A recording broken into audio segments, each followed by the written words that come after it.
சரிம்மா, இந்த பாருங்கள், இதை வந்து உடுக்குமிரப்படின்ட்டு தெலுங்கில் சொல்லுவாங்க. இந்த இப்போ டெலிவரி ஆன லேடிஸ்க்கெல்லாம் கொடுப்பாங்க.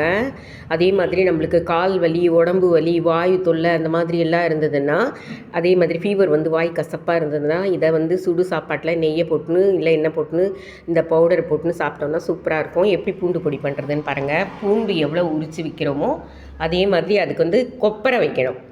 தெரியுதா? நான் வந்து இன்ஸ்டண்ட்டாக இப்போவே முடிச்சிட போகிறோம், இப்போவே சாப்பிட்டு முடிச்சிட போகிறோம். அதனால் பச்சை தேங்காவையே இது பண்ணியிருக்கேன்.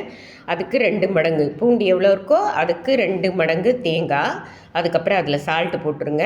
தேங்காவை கட் பண்ணிவிட்டு முதல்ல அதை வந்து நைஸாக அரைச்சிருங்க. அதுக்கப்புறமா பூண்டையும் அதில் போட்டு அரைச்சிடணும். அதுக்கப்புறம் வெறும் மிளகாத்தூள், நம்மளுக்கு காரத்துக்கு ஏற்ற மாதிரி வெறும் மிளகாத்தூளும் அதில் போட்டு நல்லா கிரைண்ட் பண்ணிடணும். அது முத்தையாயிடும். அதுக்கப்புறமா மிளகாய் பவுடர் பண்ணி வச்சுக்கோங்க. மிளகாய் அப்படியே போட்டோன்னா சாப்பிட மாட்டாங்க பசங்க, அதனால் மிளகாய் பவுடர் பண்ணி வச்சுக்கோங்க. அதே மாதிரி சீரகம் எடுத்து வச்சுக்கோங்க.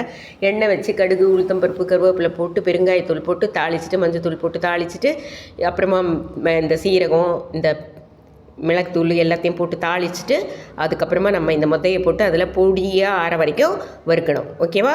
அவ்வளோதான். நல்லா உதிரியாக ஆகிடும்.